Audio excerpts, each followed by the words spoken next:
Zoom's about to start, right? Starting right now. Right now, right now? Right now, right now. I was gonna ask you 3 questions.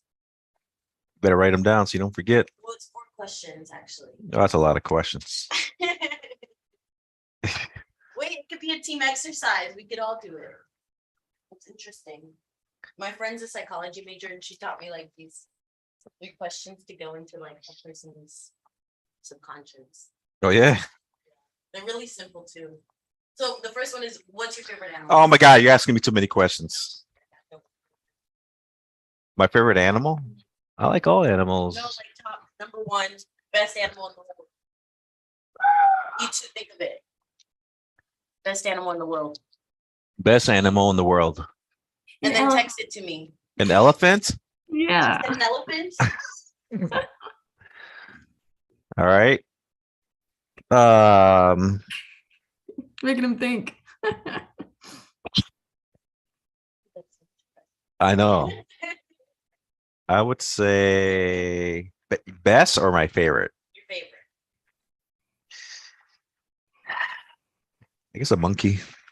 Monkey? Yeah. Okay, what's your second favorite? My second favorite? Yes. I'll probably go with some. Lion. Yeah, I'll say a lion. All right, you both said lion. That's fine. And then how do you feel in complete darkness? How do I feel in complete darkness? Yes. Like if you were like blind, you couldn't see anything, it was just darkness for the rest of your life. How do I feel that? Yeah. Like, does something need to happen or? No, like in darkness, do you feel scared? Do you feel Oh, how do I feel? I would Terrified. feel. She said terrified. I would feel 2 feelings. I would feel like WTF,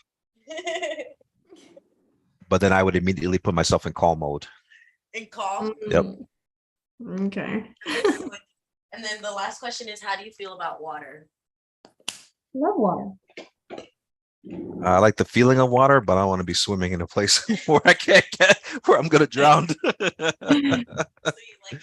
I like water when I'm not swimming in it in the ocean, but as long as I can control, as long as I can be in control. I don't know if I give you the answer. How do I feel about water?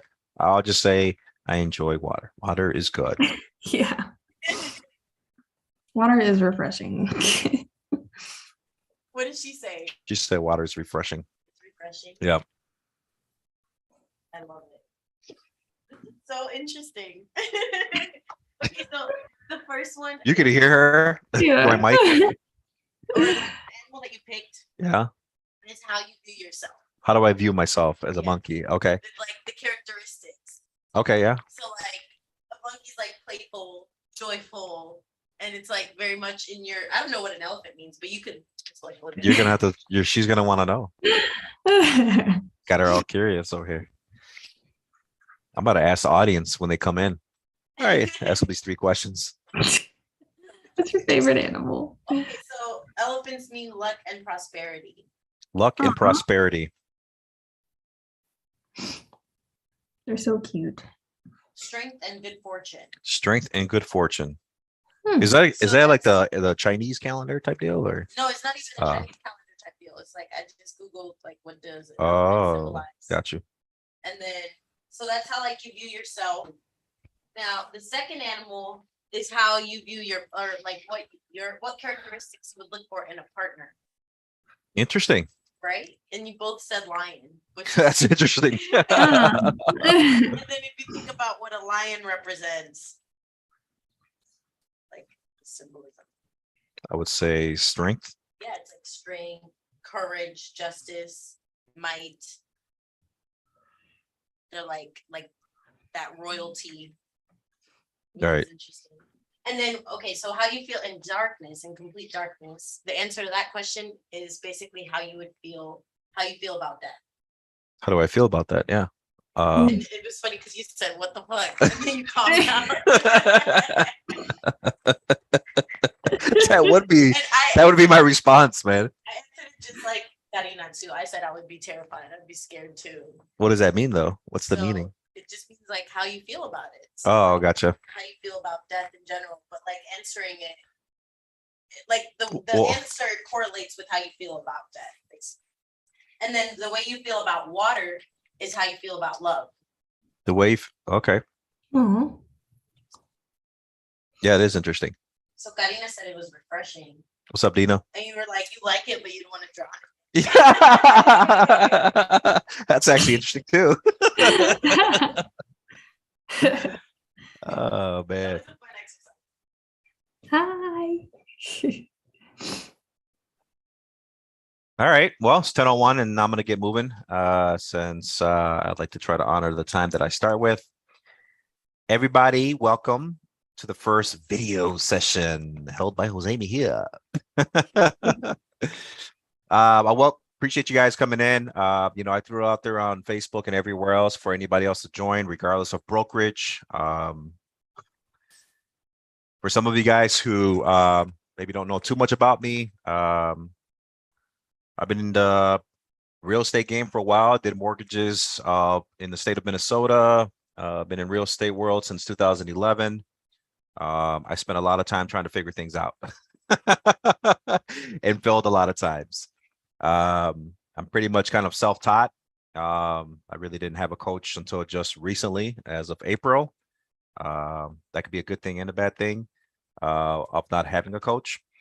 And one of the things that I was never taught was understanding my numbers. It's something that I spent a lot of years really just going and moving, just hustling, whatever excuse I had for that, it was an excuse and I wasn't doing it. And, one of the things that for me personally, when I wasn't tracking my numbers, it really didn't allow me to make really good decisions on other part of my businesses. So, when you track your numbers and you have an understanding of your numbers, number one, it really gives you the idea on how to really focus on a daily basis, right? Who here agrees that in this real estate world, as you're going day in, day out, you can easily get distracted? Yeah, right? Everyone's like, right? Distractions happen all the time. And they happen in so many different ways, right? Sometimes it's an event, sometimes it's a lunch and learn, and sometimes it's just a conversation with Nicole, who just distracted me a little bit ago, right? They can happen in so many ways. And it's not that these things are bad. There's just a time and place. You need to kind of put yourself in check to know when you can be allowed to be distracted and when you shouldn't. Okay. Some of you guys know me to be kind of silly and playful, but there's other times where I'm just like in intense mode. Right. And I remember talking to Dina a week ago or 2 weeks ago, and I explained to her, she was like, yeah, you're kind of intense, right? I'm like, I mean, I can be. And it's really kind of like, well, there's a reason behind that. There's a purpose. I said, it's my mindset. It's that for me, like anytime I think of anything that's distracting me, like I'm very aggressive or very like tenacious to not let it get to me, because I just got a lot of shit to do. I got things to do. I got people to feed. I got a house to take care of. I got people like Nicole and Andres with me on my team to take care of. And I can't allow distractions to enter my world because I have a lot to do. And so I really I'm very aware of it. I'm very aware to communicate that to others because I really don't like to give myself excuses of why I didn't hit a specific goal. If I didn't hit it, it's all my fault, and I need to figure out why. Right. And so tracking your numbers really allows you to know exactly where you're at. Focus on a daily basis. Is your day productive or was it not productive? Have you guys ever had those days where you just kind of walked in, right? And you go through the motions of like learning, group trainings, and then you're like, well, what should I do? I guess maybe prospect a little bit, and you prospect, maybe make 3, 4, 5 calls, and I'm good. I'm good for the day. I'm gonna go home. right? And some of those days, man, they're just like, man, I really didn't feel like I got anything done. But what does that really mean when you say that, right? Because for Andres, it can mean something different than Dina, right? And it's that self-satisfaction that you got something done and you were super productive, and you have a true definition to that as to what that means for you in terms of numbers. And so tracking your numbers and understanding these different categories that come in play have everything to do as to what you're trying to accomplish for yourself in terms of money, right? Because that's what it kind of boils down to. Is to whatever your annual goals are, you have to break that down, not just in monthly, but daily metrics. And I know it could be boring for some of us, right? It could be boring to track. I just want to show, you know?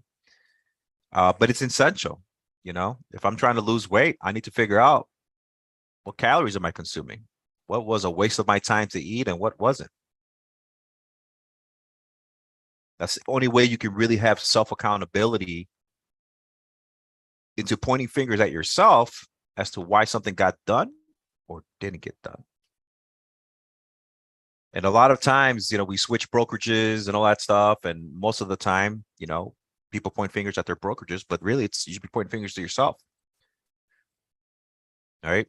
And maybe it was the broker's fault for not educating you, et cetera, whatever it is. But at the end of the day, we got to take self-accountability. Okay.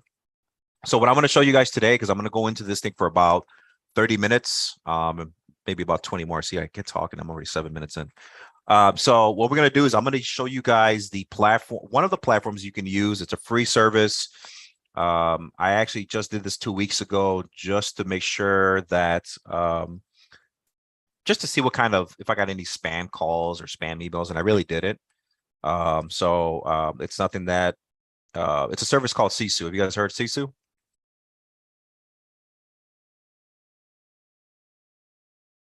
You guys have heard of Sisu? Okay. So it's a Sisu is a service that you can pay for, where you can track daily stuff. But for this video, what we're going to be doing is just going to use it for the purpose of getting your numbers and understanding what it means. Okay. What's up, Anthony? So what I'm going to do here is I'm going to share my screen real fast.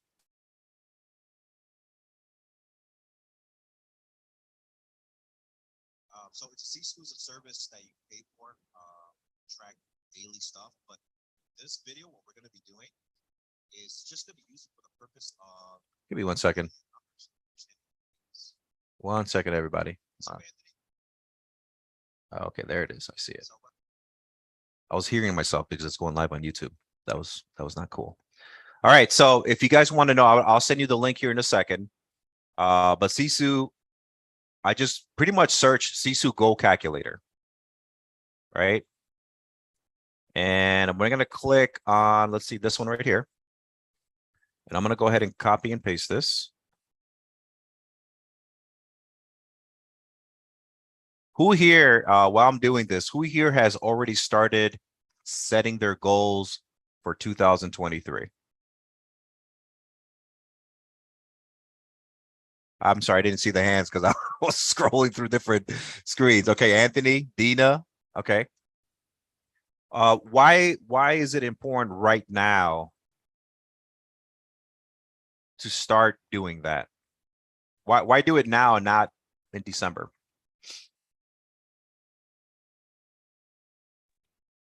It takes time to close deals. It takes time to close deals. Like, how much time does it take to close deals? Well, for me right now, it's like 30 to 60 days. 30 to 60 days. So some of the stuff that you might be writing on the books right now might close in at the end of November. Maybe you'll get a new home construction deal that is going to close in January, February, right? And so a lot of the stuff that you're writing now is really going to set the tone on how you start next year. I used to be, for years and years and years, I used to be the one that I would try to drag every little thing I can. I would squeeze every single day that I could just to try to get as many as I could under until the end of December. But really, there's a transition period where you have to do that, which is right now, where you have to do that, but also start thinking about January. And not so much about the numbers that are there, but more about how are you going to feel? What momentum are you going to come in with in January? It feels great, right? When December and January and February come around, you're like, I already got 8 deals on the books or whatever it is. Right? And you got that momentum. And the second part of that is for some of us that are in different levels of experience, we understand where our weaknesses and our strengths may be. And some of us maybe don't. So when we're getting these metrics and we're trying to figure out not just how many deals to close, there's some things that happen before that in order to get deals on the books, right? To put them under pending and close. You guys have any ideas what kind of activities we're talking about? What kind of skills to build, especially that these deals are no longer falling in our laps like they were in the past 2 years?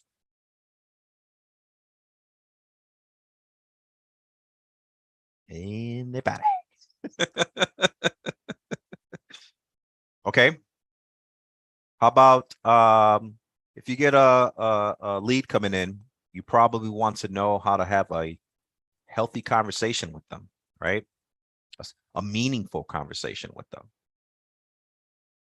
So if you talk to 10 people, if you have the opportunity to talk to 10 people, are your conversations skilled enough to get them to the next thing, which would be to set the appointment and execute the appointment,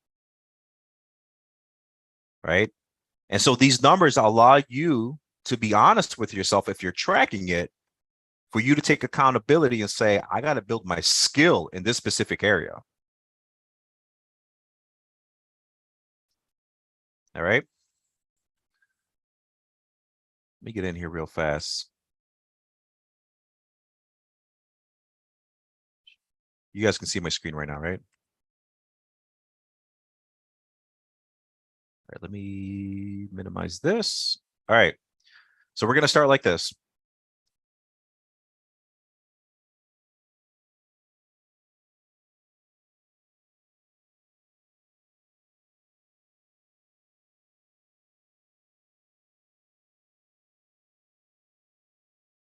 All right. So we're going to pick a number here. And as you notice, what is your income goal this year? And we're just going to put 80 grand for now. And everything else is going to be based on this goal. Now, a lot of times when I talk to realtors and just learning a little bit about them, they'll give me a number like 80 grand or 100 grand. And I typically want to know why. Like, why is that number significant to that person? What does that mean to that person's life? Because that why is really your self-accountability throughout the year, so that when you do, because you can and will more than likely fall off tracking these numbers, that's your self-accountability to get back to tracking. Okay. What percentage of your commission goes to brokerage fees and splits?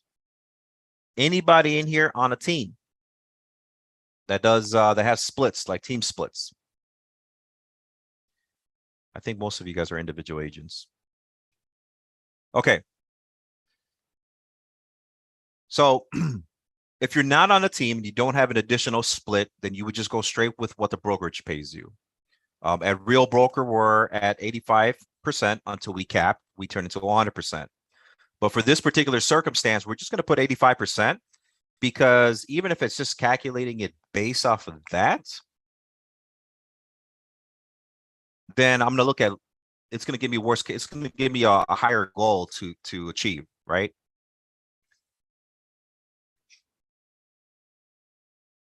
If anybody sees questions, somebody let me know, because I'm just zoning into this thing right now. What is the average gross commission per deal? What would you guys say is the average gross commission per deal? I'm going with 2.5. 2.5. Okay. What's the Yeah. average price on a house, more or less? We don't have to be super accurate here. We're just 350 fair. Yeah.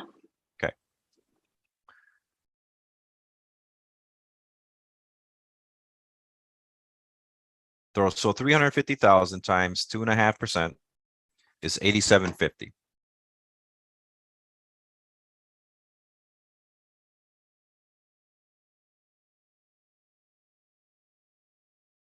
And I'm going to go back to the 3%. I don't know how they got there, but 2.5. How did I get there? So let me go back here.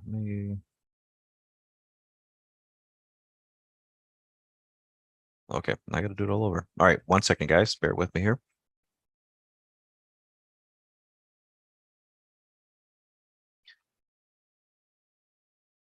$80,000,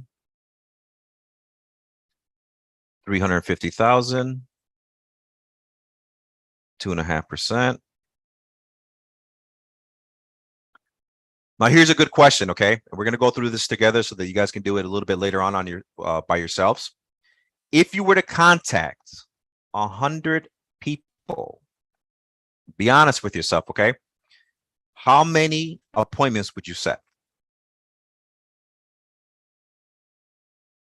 And if you notice on the bottom part here, Sisu says, we've identified that most agents in the industry make about 50 contacts to set one appointment, meaning that if they contacted 100 people, they would set 2 appointments. Okay. So that's the standard, but only you know this number. And this has a lot to do with being honest with yourself and saying, man, I need to improve my level, the quality of my conversations with people. This has a lot to do with how much effort and time and focus you need to put in on a daily basis in building this skill. The more skillful you are in mastering this art of conversing with people, the less time you need to block in prospecting. Right? I can go hard for like an hour and a half, hour, and make quite a few contacts and conversations with people. But someone who's not as skilled, might need 4 hours just to get the same amount of contacts that I did. So the output effort into this perspective of getting to your goals here, this is maybe where you might have to spend a lot of your time building your skills. And of course, this has a lot to do with lead source as well. Right? If you got past clients, stuff like that, and they refer you new people, those are new contacts that may not have required as much skill because it's your reputation speaking for you. But maybe you don't have those past clients. Maybe you have to door knock. Maybe you have to get on an expired list and call these people. You have to be skillful because it's no longer your reputations for you. You're just randomly calling these people based on somebody jumping on the site, somebody having an expired listing, whatever it is. You need to be skillful to know how to go about that conversation. Okay. I'm going to use the industry standard. I will say 2 appointments out of 400 people. And then it's asking you about your business. It's saying, hey, listen, out of the percentage of the deals you've closed, how many of them are listings? And I'm going to treat this like we're a brand new agent, right? Kind of new. Let's say 6 months in. That's still new. Okay. Most of the time, would we all agree that when we're brand new agents, we're probably not getting that many listings? Very few agents that I've experienced that are brand new, 6 months in, a year in, they're probably working buyers more than they are with sellers. Right? Because they're still trying to get a lot of experience under their belt in the different aspects of this business. So I'm just going to say 0. Now it's time to understand the buyers. Now it says here we can use the industry baselines, or we can actually go like a custom thing. Let's do the custom thing and see what happens.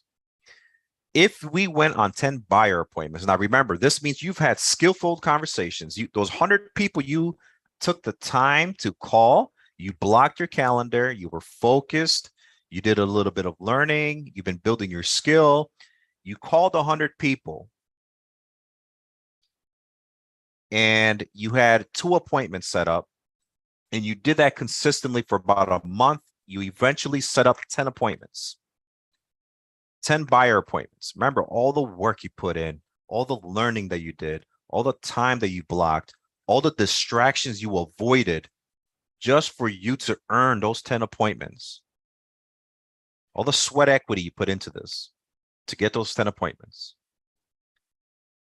How many of those 10 people that you meet face to face or Zoom to Zoom, whatever you want to call it, right? How many of these people say, after you're done with them, they say, I'm going to want to work with you.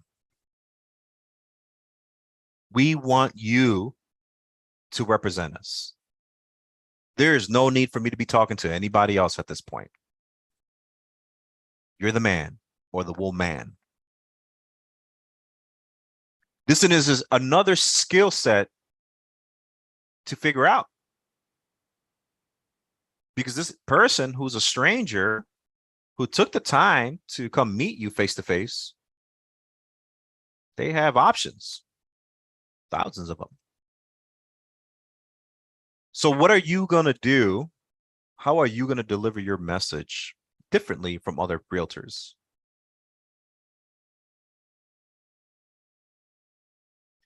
For you to find out if this person's going to want to work with you.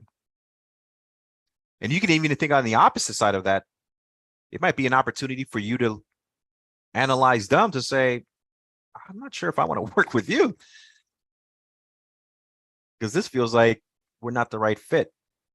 Personality, schedules, whatever it may be. This is the opportunity here to figure that out. I would rather spend an hour of my time in an appointment, an hour and a half, talking to somebody just to tell them, I don't think we're a good fit. Because I know it's going to save me a lot of time driving around.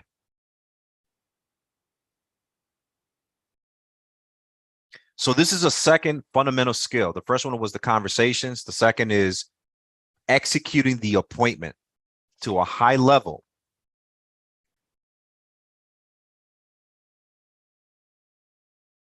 So ask yourself real quick, 10 people get in front of you. How many of those people will want to say, I want to work with you? I'm going to use the industry standard of 6, which is 60%. Think of that for a second. 60%. Think about how much time you took to learn how to have great conversations just for you to make those appointments. Think about all the distractions you avoided. Think about those 2, 3, 4 hours you're spending on a daily basis, 5 times a week, just to get those appointments, only to find out that you're good with only getting 60% of what is the standard of in the industry. I'm not cool with that, to be honest with you. I mean, like, like maybe when you start out, right? And you're getting your flow of things, but the idea is to continue enhancing that skill so that you're go to 60 to 80 to 90 to 100. Like, be a master at that skill. And I took the time to stop there and not go on to the next page because I wanted to pause for a second and say, man, like, think about your effort. Think about the money you put in just to get your license, the classes, the sacrifice. Think about your why for a second.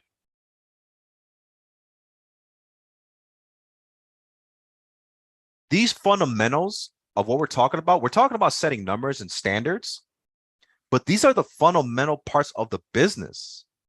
The conversations, the appointments, right? And we'll see what happens next after this. But why spend time doing anything else but that? Why get distracted with anything else if you haven't mastered these skills? This is what brings money in your pocket in a very efficient way. I'm not saying there's not other things to learn. There are other things to learn. That's awesome and interesting, right? All this cool stuff, marketing, video marketing, SEO, all this stuff. It's cool stuff. But if you're not skilled and achieving a mastery level in these fundamentals, like why are we learning how to do YouTube videos? You know, if once they come to you, do you even know what to do with them? Where they're going to buy into your process and your personality. Does that make sense? I say this all the time to my team. I said it to Andres, that I really just focus in on the basics. I really don't get distracted with anything else. Until you master that, there's no need for us to go left or right. Just that. Just keeping it simple.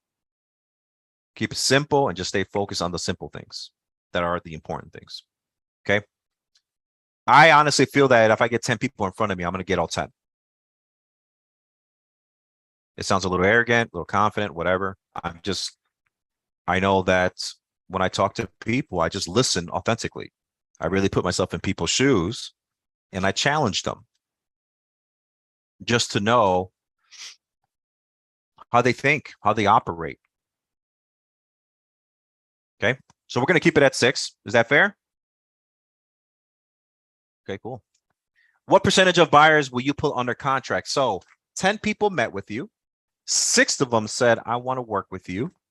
And now all 6 are wanting to go see houses. What percentage of these buyers out of those 6 are going to go under contract? The industry standard says 80%.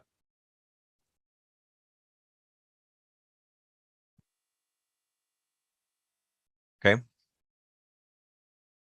Can you guys put 4 out of 6 people under contract? Do you want to? Do you want to put 4 people? Right. And that's not even to say, well, what if these 4 people will fall off? Like, why do people like cancel contracts right now? Like, why don't they even want to buy at that point? What kind of stuff are we hearing today?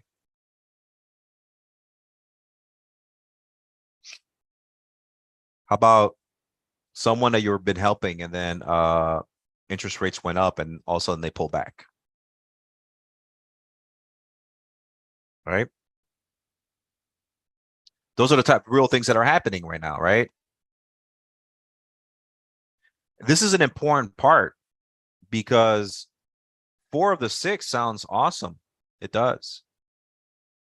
And if you did the appointment with those 4 that are going to go under contract, hopefully you did an effective appointment to educate them about some of the things that you're seeing of buyers who are deciding not to move forward after you showing them 10 to 15, 20 houses.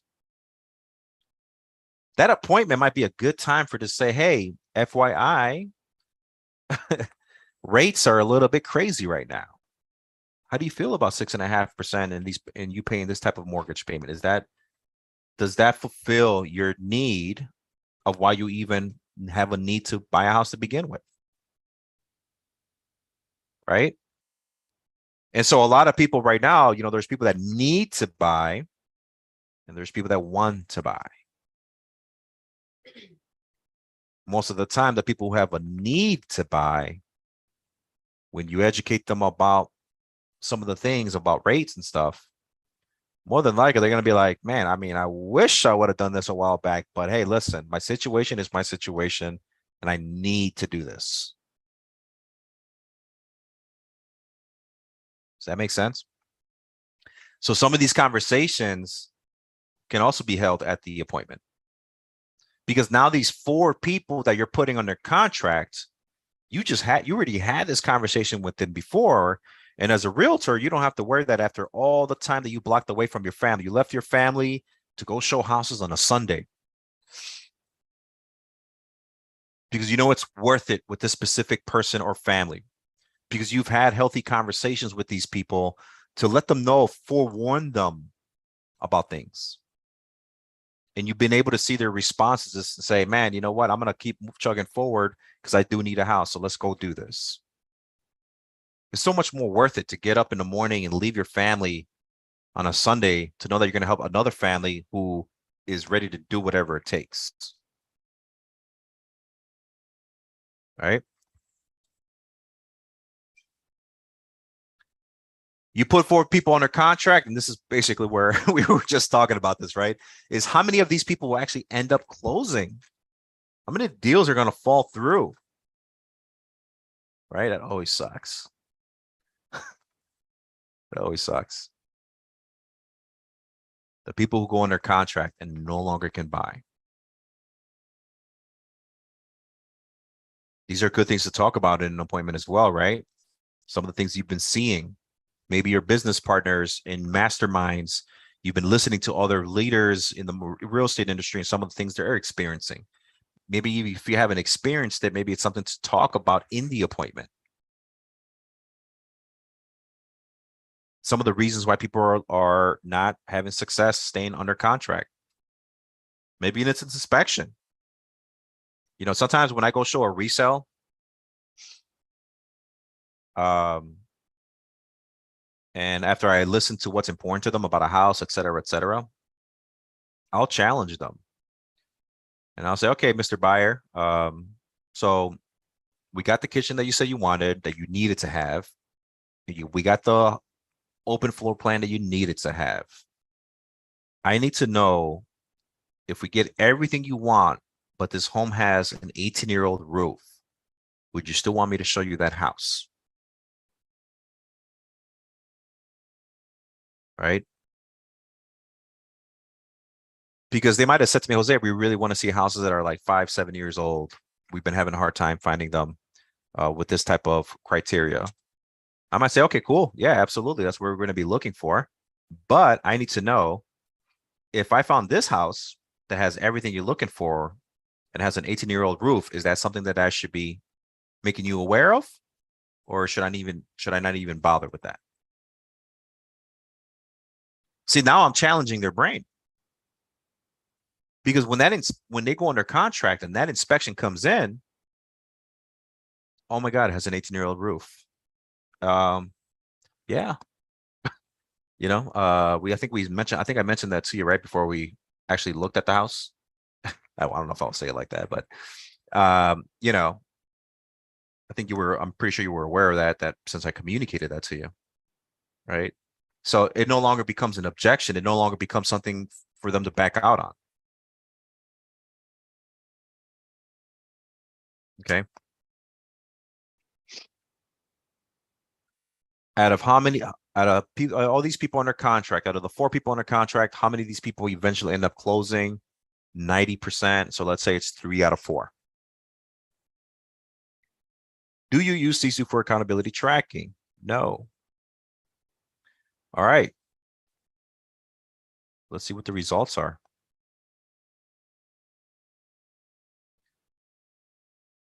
Let me make this little Zoom screen smaller so I can see this. Okay. Here's what it's going to take to hit your goals.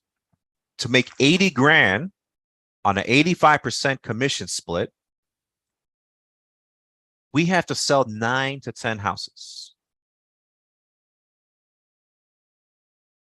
These are all buyers. This is at a $350,000 average price at a 2.5% commission. Because we're working with buyers, it's saying 0 for all the listings.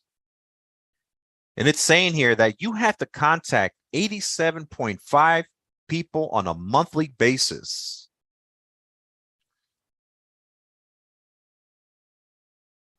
How many people do you think you could talk to in an hour time that's complete focus with no distractions? 6, 7, right? So let's say it's 7 people, because remember, you probably spend, let's say these are people that are not hanging up on you. You're talking to them. You're probably having 15 to 20-minute conversations with them, depending on how intentional you are with your conversation. You're talking to 7 people. If you need to talk to almost 90 people, break that down in terms of your time. Right? How much time do you have to block to contact 87.5 people? And how many of those appointments are going to come out of those 87? We have 1.75 here. These are the people you made appointments with. And how many of those people are going to go under contract or go sign a buyer broker agreement and say, hey, I want to work with you. I want to commit myself to you because I like what I'm hearing from you. And obviously it gets a little bit more specific with the fractions 0.84. So at the end of the day, you got one person, you're putting that one person under contract, right? Okay.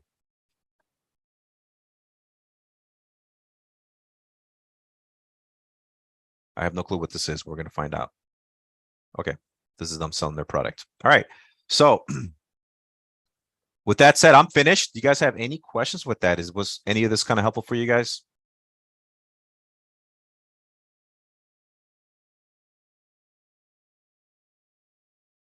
You thought it was good? Okay. My business partner says it was good.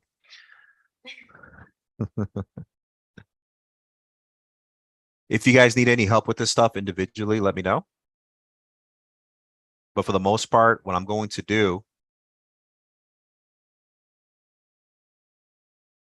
I'm going to put it in the chat right now. The link. Play around with it by yourself first. See if you can figure it out. And then if you come across any questions, just let me know. And for some of you guys that don't know, which I think everybody here does, in about 20 minutes, the hatch huddle starts. If you need a Zoom link to that, let me know. Okie dokie. All right. Thank See you, you guys. Jose. All right. Thank you. Appreciate you. Thank you. Bye, Anthony. Thanks. Bye.